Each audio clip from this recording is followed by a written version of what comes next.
Well, there's two different issues here. One is, are we running out of resources, and what is a resource and all that? And then the second is, are we destroying the environment, the biosphere, as we replicate? Are we an invasive species that's taking out the Earth? The first one is easier. Are we running out of resources? No, we've never run out of a single resource, ever. There's not a single resource you could point to that was a resource in the classic commodity sense that had any real value where we ran out in some harmful way, because technology is the act of substituting away from one resource to another.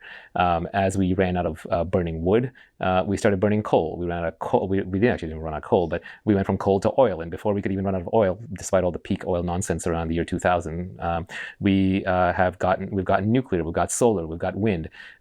The universe is full of unlimited resources. The universe, the multiverse, whichever version you take, is staggeringly large, way beyond your ability to cause to run out of resources.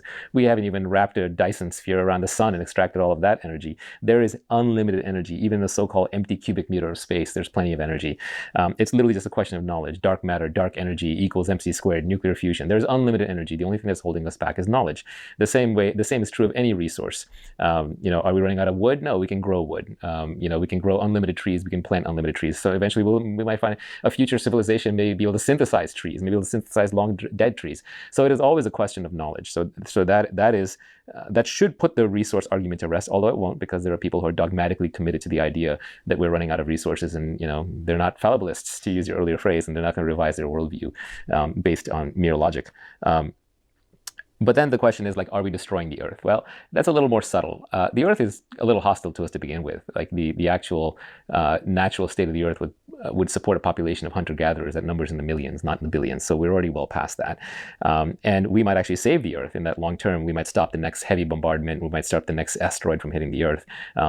Humans, through the creation of knowledge, are the only ones who can save the Earth. But you could argue that we're moving too fast. We are destroying the Earth so quickly that our knowledge and using up the Earth and destroying it and consuming it is outstripping our ability to rejuvenate it and to replenish it.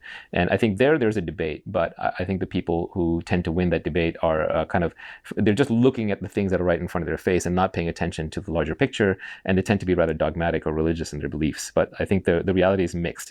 Yes, of course, species have gone extinct due to humans. Species go extinct not due to human activity whatsoever all the time. The vast majority of species that have ever existed are extinct because they did not adapt. Humans can actually resurrect species. We're bringing back the woolly mammoth. Anything with DNA signature of, we can resurrect. We're cutting down forests. We're also planting forests. North America is now a net carbon sink. We've added so much forest cover because as people get richer, they plant gardens and trees. Now, are these old growth forests? No, but they will be someday. We're probably going to terraform Mars at some point. That'll be a lot more life than was there before. So I think these things are more arguable, but as long as the technology is there, we can always kind of earn our way out of it.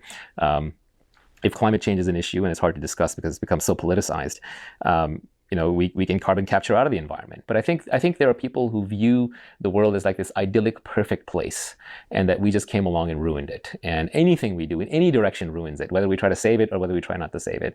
And I think that's just a fundamentally anti-human philosophy. They just want us to go back to 5 million people living in the Garden of Eden, and there was no such thing. And to that, I just say, you first.